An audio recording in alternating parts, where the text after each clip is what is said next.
Hi and welcome to Stitching with Cindy Botts. Today I have the next quilt block in our series of tutorials on the potholder series, learning different blocks. This block is called Sarah's Choice, and Sarah's Choice is a 1906 block, and I may have done the construction differently than what they originally had. Now you could break this up and do it in a couple different ways. I chose to do it in 3 rows. This here as being 1 row. These 2 considering it as 1 row, and this considering it as 1 row.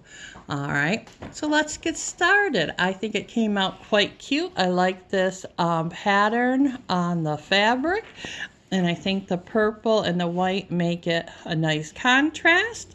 So what I chose to do is to make this unit first. Now I chose to do all the half square triangles, and you could have made these the center square of 4 in half square triangles and done this as a flying geese. I chose to do it all as half square triangles. Now there are different ways to make half square triangles.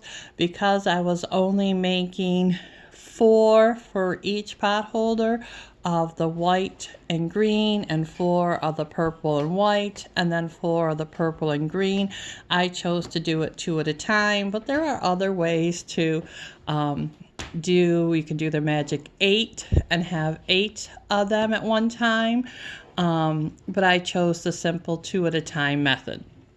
So what I did was I took a 3.5 inch square of the green and the purple, drew a diagonal line, sewed a 1/4 of an inch to the left and a 1/4 of an inch to the right.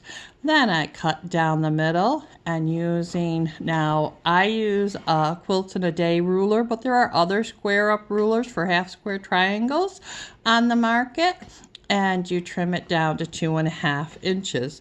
So this here unit is 2.5 inches. This half square triangle unit is also 2.5 inches. And that's one reason why I chose to do it this way instead of the half square. I chose to do the half square triangle instead of the flying geese was because I thought there'd be less waste. But you can do it however you choose. Now I went ahead and assembled 2 of the half square triangles together to make this part of the center unit, and then I sewed the other 2 to make the center unit. All right, so that's how I did that. Then I went ahead and took 2 of the half square triangles, a green and a white and a purple and a white, and sewed them together. Now when you sew this together, just line up, and you can feel it where the seams are. And on the one square, the seam goes one way, and on the other, it goes the other direction. And you can just nest them together. You can feel that. Put a pin or a clip there and sew down. And what you want to be mindful of is nesting those together so that you get a nice point, approximately a 1/4 of an inch in.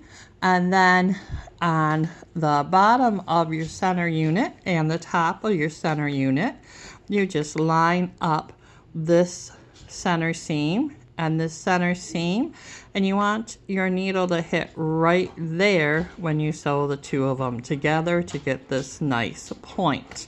Okay, so then you put this on the top and the bottom of your center unit. All right, so we're just gonna kind of mock that up. Now I don't have the other part of the center unit because I was using that as my other mock-up. So that's over here is the 3.5 inch square that is cut down. So then that creates your center row of 2, 2 across by 4 deep of the half square triangles.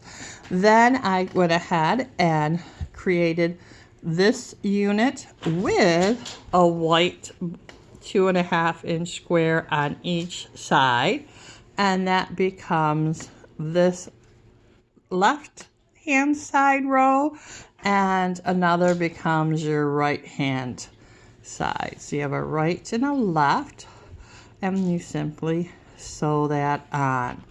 This is a fun little star pattern, and again, this is called Sarah's Choice. And if I had that other one done, it would have a nice mock-up. Okay, so after sewing all those rows together, I put my top onto a piece of flannel. I use a white piece of flannel, and I go ahead and quilt just this top with one piece of flannel. Go ahead and I quilt it. You can quilt it however you like.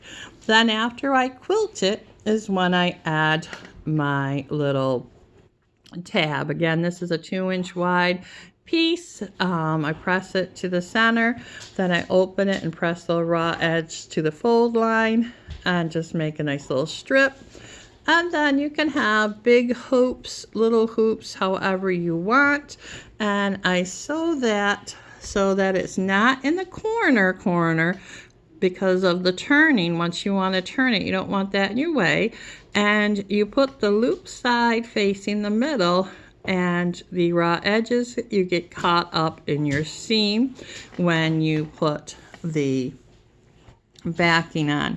Now, once you have that put on, I simply take my back, put my back on, another layer of flannel, then a layer of Insole Bright. I pin it all together and sew around it on the 4 sides, leaving a nice big opening.